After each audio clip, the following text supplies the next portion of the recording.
I know self-publishing's not for everyone. Nothing is. But if you've considered self-publishing for even a minute, listen up, because I'm betting I know what's holding you back from exploring it further or getting started. Number one, you think the self-publishing process is a lot harder than it actually is.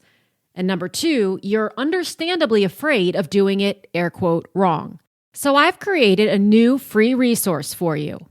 It's called the Self-Publishing Starter Kit, and you can get instant access to it by clicking the link in the show notes or visiting publishaprofitablebook.com/self-publishing 101. In this free training, you'll discover the exact 4 steps to focus on and mistakes to avoid so you can publish an incredible book that's indistinguishable in quality from a New York Times bestseller without overthinking, overguessing, or overspending in areas that won't make a difference. Again, visit publishaprofitablebook.com/self-publishing 101 to get instant access. Welcome to the Write the Damn Book Already podcast. My name is Elizabeth Lyons. I'm a 6-time author and book editor, and I help people write and publish powerful, thought-provoking, wildly entertaining books without any more overthinking, second-guessing, or overwhelm than absolutely necessary. Because let's face it, some overthinking, second-guessing, and overwhelm is going to come with the territory if you're anything like me. I believe that story and shared perspective are 2 of the most potent ways we connect with one another, and that your story, perspective, and insights are destined to become someone else's favorite resource or pastime. For more book writing and publishing tips and solutions, and plenty of free and low-cost resources, visit publishaprofitablebook.com. And for recommendations of fabulous books you've possibly never heard of, book writing inspiration, and the occasional meme so relatable you'll wonder if it was created with you in mind, follow me on Instagram at Elizabeth Lyons Author. So today we are going to dive into episode 2 of the series that I'm doing, and I'll put a link down below to episode 1. I'm essentially covering all of the different aspects of publishing and self-publishing because really the processes are the same, whether a traditional house is doing it or you're doing it. And I wanted to take some time within the podcast to address some of the questions and concerns and misconceptions about each of the different steps. So today we're going to talk about creating a publishing house. And I'm excited to talk about this because in the whole process of self-publishing, it is the thing about which people are most afraid. And I'm especially excited to do this week because this week the name change on the course Publish a Profitable Book is official.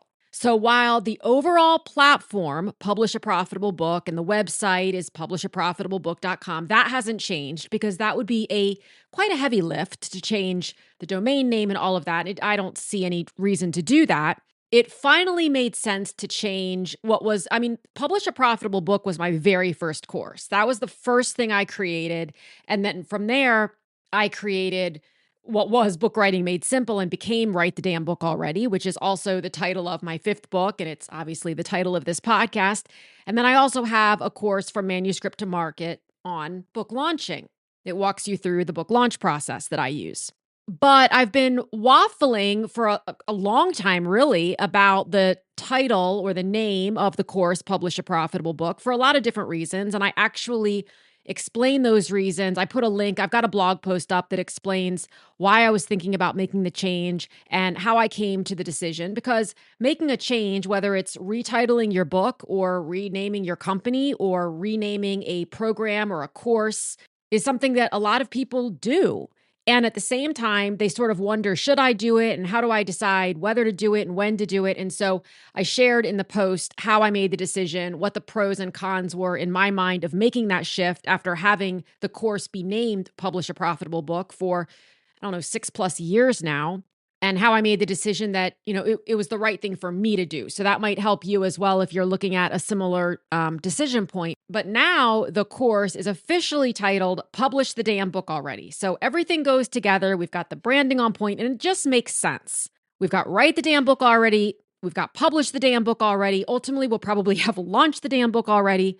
In short, one, it's all cohesive. That just makes sense. It's how I talk. It's how I feel about it. It's how I feel that most people ultimately, it's what people are saying to themselves. Like, come on, Linda, publish the damn book already, right? And the other thing is, I wanted to take the word profitable out, not because it isn't possible, because it absolutely is. And that's why I'm leaving it in the title, because I think it's what many authors and business owners aspire to, is for something to actually be profitable. The definition of profitable differs depending on who you talk to. And if you know me at all, you know I've never, ever made, nor will I ever make any promises or guarantees with any of my courses beyond the fact that I will move heaven and earth to help you get a book written and published. That I can guarantee and I can promise. I can also promise that if you follow the process that I lay out, you will have a book that in quality is as fantastic as any of the truly best-selling books you see in the bookstore. So those are some things I can guarantee. But just like no other course creator can guarantee financial results, I cannot. And that's not what I'm trying to sell people on. So I wanted to remove that. And you can read the rest of the story on the blog post if you'd like. But Publish the Damn Book Already is officially out there with its new name, all its updated content, and the same incredible support I've been providing for a number of years. So let's talk a little bit about publishing house. There are several concerns that people have when they go to self-publish. And one of them is, oh my God, like this feels like so much work. And it's once you know what to do step by step, I think that removes a lot of that feeling for people. But when it comes to creating a publishing house, there is a lot of overwhelm because people initially feel like, well, wow, that's really big. Like, I'm not just writing a book, I'm also starting a company. And I want to emphasize that you're not starting Amazon here. You're not doing anything more grandiose than creating a legal separation between yourself and your personal assets and your professional assets. And if you are writing a book and you intend to sell it, you want to sell it, it is something that needs to be run like a business. And oftentimes, creatives don't love that. Whether you're a writer or a painter or a ceramicist or a sculptor, we like to just be in the background creating our art, and it feels uncomfortable on many, many levels to have to go out there and sell or put ourselves out there the way that we might, advertise, market, whatever it might be, any other business. And so I don't tell people they have to do that. However, when they say, well, I want the book to get in as many hands as possible, I want to impact and serve as many people as possible, then my response is it's going to be most helpful if you treat this whole thing as a business. And there are aspects of the business that you're probably not going to love. Every time I have to do my accounting, I want to die. But the challenge is that forming a publishing house sounds like such a bigger lift than it actually is. So let's talk first about why it's important to do. There are a lot of indie authors who set themselves up either knowingly or unknowingly. And I have no problem if you do it knowingly. It's when you do it unknowingly that I just want to lend a little bit of experience so that you can waffle that around in your head and decide, how you really want to do this. When I first started publishing 20 years ago, and I wrote what was at the time titled Ready or Not, Here We Come. It was my first book, and it was a guide for raising twins in their first year. I worked with an attorney. I talked to an attorney. He was a family friend, and he said, Liz, you've got to form a company. Now, back then, LLCs, I say this like it was the 1800s, but LLCs weren't yet a thing. And so I did actually have a C Corp. So I know firsthand how, air quotes, simple the LLC world is now, having lived as a one-person S Corp or a two-person when I was married for so many years, which was far more absurd for the small thing that I was doing and the $20 a year or whatever that I was making at the time. But the reason he said this is because in writing a book for parents of twins, the world is litigious. And those were his words. You'll never understand really how litigious a world we live in. And people will find a way, if they think there's a monetary gain possible for them, to sue you for things you would never imagine. He said, you've got to have not only a disclaimer at the beginning, clarifying that you're not a doctor and you're not a therapist and all these things, but you're going to want to separate your personal assets from your professional assets. So if someone sues you or gets upset, they're going to sue the company and not you. So all of your finances, your personal finances are not at risk. And that was enough for me. I was like, fine, set it up. Again, it was a much heavier lift back then to set up a C Corp, and it cost many thousands of dollars to get it done by an attorney.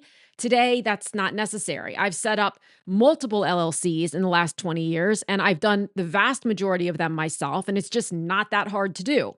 Now, I'm not telling you to set it up yourself. I'm simply saying if you want to set it up yourself, and also to be clear, I'm talking about the US. So I do have several clients who are overseas, specifically in the UK. I have a client in Australia, and the rules there are, and Canada, and the rules there are different. So when I'm speaking about this, I'm speaking about it from the standpoint of being in the US. I'm obviously not privy to what all the rules are on setting up companies in other countries. I personally, just for my own peace of mind, I like having everything separate and knowing that it's not a huge, cumbersome thing that you have to spend thousands and thousands of dollars to set up this big company. And you don't have to have a formal office space, and you don't have to buy standing desks, and you don't have to have necessarily a PO box. And please hear me when I say that when I started my company, however many years ago, I seemed to be under the illusion that the more complex my business was, the more successful I was. It was like this weird correlation that I drew way back when. And so believe me when I tell you, I made my business so much more complicated than it needed to be. I paid for a PO box. I didn't necessarily pay for space, although I did it one time, but it wasn't as an author. It was when I was designing jewelry. But I had all the things. Like if you could pay for a bell or a whistle to look more successful, I did. And in hindsight, I wouldn't do it that way again, nor do I advise anyone else to do it, especially if you're just going in as an author. So I'm not an attorney. I'm not an accountant. I'm not in a space to advise anyone specifically on how to set up an LLC or how to set up a corporation if they want to, especially because the only state I could speak to at this point for doing that is Arizona. And all those rules are different by state. But you can set up an LLC in any state, to the best of my knowledge, in this country. And it's not nearly as big of a deal as you might feel like it is right now. So once people understand, okay, it's not that hard, and I'm just setting it up to protect myself and to have that corporate entity that's separate, well, now it feels like a lot of work again. And when I inquire as to why, the answer usually involves a lot of overdoing. So again, there's this notion that you've got to have a massive branding package, and you've got to hire someone to create a logo, and you need a PO box, and you need a physical address that isn't your home address, i.e. a PO box, and you need a bank account, and some of those things, by the way, may be true. I mean, if you have an LLC, you need a bank account that's associated with the LLC, not with yourself personally. That's just like separation of church and state. But getting all that kind of stuff set up today is not nearly as cumbersome as it used to be. I know more than a few owners of LLCs who make multiple six figures a year and still use spreadsheets for their accounting. So another thing that I thought back in the day is I was like, oh my gosh, I've got to get a really fancy accounting software. And I was paying a lot of money for Quicken, and I put myself on payroll through Quicken. I mean, the whole thing, when I think back, I could be significantly wealthier at this point, I think, had I known then what I know now. But I don't need something like as robust as Quicken. Even today, I use Wave. And I'll put that down in the notes. It's free up to a point, and I have yet to need to upgrade to their paid service. I use Wave Accounting, and it works great. It's the simplest thing. And the joke I used to make about, it's not a joke, but the story I tell about how complicated I used to make my business in the name of the more complex, the more successful. I had in office supplies, I had it broken out to, pens, erasers, printer paper, printer ink. My then accountant was like, Liz, this is crazy. And I'm such a rule follower that I said, but don't I need, doesn't the IRS want to know, like, okay, if you got office supplies, there's like red pens and then there's blue pens and then there's Sharpies. And then she was like, no, you just need to know it's an office supply. I was like, really? Like maybe it's me. Maybe it's my organizational tendencies that I want to know. Well, I spent $17 this year on number 2 pencils. But anyway, it doesn't have to be that complicated at all. So it's very, very simple to create an LLC for your publishing house, to create a simple logo. And the only reason you need a logo, by the way, is because you need it on the spine of your book. Most books have it on the spine and or on the back cover and or on the title page. So you want to have that. Do you need a whole website for your publishing house? Probably not. You can just have your own website. And because no one's really, it's not the business, the publishing house that they're interested in, it's you and the book. So as long as they can find those things, that's all that matters. Again, the bank account is really quite simple today as well. There are so many online banks and online banking apps that have popped up for entrepreneurs that it's quite simple to get a no fee, no minimum checking account for a business without ever having to go into a bank. So all of these aspects of setting up a publishing house you can do them almost in a day, to be honest. And it's well worth, in my opinion, the time investment and the minor monetary investment. It's not a massive, we're not talking thousands and thousands of dollars, not even close. I'm in Arizona, and I believe that still the fee to file or to form an LLC is under $100. And getting an EIN, which is your employee identification number, so it's the same as a social security number, it just identifies your business, not your person, is free. So we are not talking a ton of money. You can even use a company like LegalZoom and pay them a little more and feel a little bit more comfortable that all your T's are crossed and your I's are dotted. I've just done it enough times that I know what I'm doing in that area. But if I were doing something very complicated, I would get somebody else involved. And people start worrying, and I did too, about things like, well, do I need to make it an S Corp or what do I do? And the bottom line is until you have income coming in, you don't even need to worry about your tax classification of your LLC. You just need something set up in order to separate you should anyone come out of the woodwork and decide that they don't like what you've said about them or about putting bottles in the microwave or whatever else you're trying to do at 3 a.m. when you're just trying to make it through.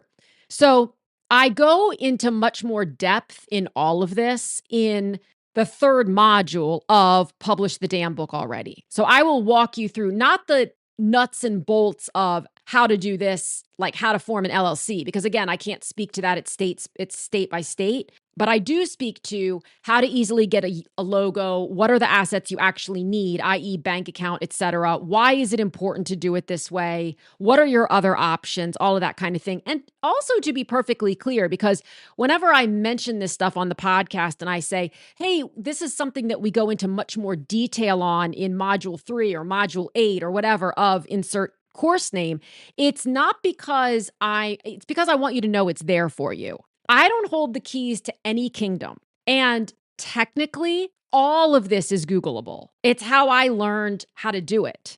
So some people just want to invest their time and they want to go down the Google rabbit hole and go into Facebook groups and ask people, hey, how did you do this? And they take all the information and they find what seems to work for them and they do it. And I think that's fantastic. Some people don't want to touch this and they're willing to pay a much higher sum of money to have someone do it for them. And I think that's fantastic. And some people want to meet somewhere in the middle and they're willing to do it themselves, but they just want someone else to say, someone they trust to just say, here are the steps, go do this, this, this, and this, because going down the Google rabbit hole feels really, really overwhelming. And one of the things that I liken it to is within this same industry, the book writing and publishing industry, you can, if you're trying to figure out how to write a novel, you can Google, how do I write a novel? You can go into Facebook groups for fiction writers. You can buy umpteen books on how to write a novel. There are probably tons of YouTube channels of creators who are telling you their tips and tricks for writing a novel. And those are all valid. Absolutely. If I want to know how to write a novel or how to edit something, I'm going to go take a class. That's just what I do, which doesn't make it anything other than what I do. And there are a lot of other people who find people like, for me, it's if Tiffany Yates Martin is teaching a class on writing a novel, editing, I'm taking it because I just want her to tell me, this is my experience as Tiffany on what I suggest and what I've seen over the years. That is so much more comforting for me than to take in the opinions of thousands, hundreds or thousands of people, all of whom have a different sort of motive for being invested in what you do longer term. So to be clear, you can absolutely go out and Google how to set up a publishing house or how to set up an LLC in Wisconsin or wherever you are. And I encourage you, if that feels good to you, leave this podcast and go do that right now. If you're looking for a community with which to do all of this and guidance and support and some really just, you want to save time by having someone else tell you, do this, this, this, and this, and an environment where you can say, hey, I know you said to do this, but here's my unique circumstance. Would you still recommend that I do that? And you trust me to either lead you down the path or say, wow, that's one I haven't heard before. Let me go talk to a couple other people and see what they think. Then publish the damn book already, or a similar course from someone else is probably a great choice for you.